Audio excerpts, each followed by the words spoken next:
અમદાવાદ અને મહેસાણામાં એનઆઈએ દરોડા પાડ્યા છે. મની ટ્રાન્સફરનું રેલું બહુચરાજી સુધી પહોંચ્યું છે.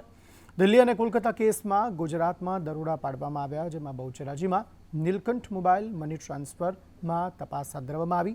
દુકાન સંચાલક હાર્દિક પટેલને એનઆઈએની ટીમ દિલ્હી લઈ ગઈ છે.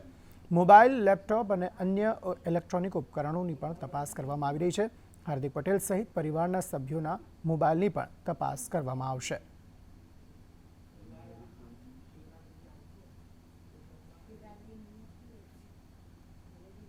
તો આ તરફ ભાવનગર જિલ્લા પંચાયતની સામાન્ય સભામાં હોબાળાના દ્રશ્યો જોવા મળ્યા. વિકાસના કામોને લઈ શાસક અને વિપક્ષ બંને વચ્ચે બોલાચાલી થઈ. જિલ્લા પંચાયતના પૂર્વ પ્રમુખ ભરતસિંહ અને વિપક્ષ વચ્ચે બબાલ થઈ હતી. ગ્રાન્ટ ફાળવાઈ છતાં સત્તાધીશો વાપરી નથી શકતા તેવો વિપક્ષે આક્ષેપ કર્યો હતો. ભાવનગર જિલ્લા પંચાયતની ખાસ સામાન્ય સભા કે જેમાં બજેટ મંજૂર થવાનું છે, તેમાં વિકાસના કામોને લઈને ભારે હોબાળો જોવા મળ્યો. આજની સભામાં વિકાસ માટે ગ્રાન્ટ ફાળવાઈ પણ સત્તાધીશો વાપરી શકતા નથી તે મુદ્દે કોંગ્રેસ અને ભાજપના સભ્યો આમને સામને જોવા મળ્યા. ભાજપ અને કોંગ્રેસ વચ્ચે તું મેમે જેવી સ્થિતિ સર્જાઈ.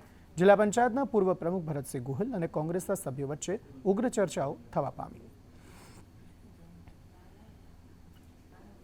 આ તરફ અમદાવાદની એસવી કોલેજમાં બબાલના દ્રશ્યો જોવા મળ્યા. ઇન્ટરનલ પરીક્ષામાં વિદ્યાર્થીઓ 5 મિનિટ મોડા પહોંચ્યા હતા. વિદ્યાર્થીઓ લેટ આવતા કોલેજનો દરવાજો બંધ કરાયો હતો.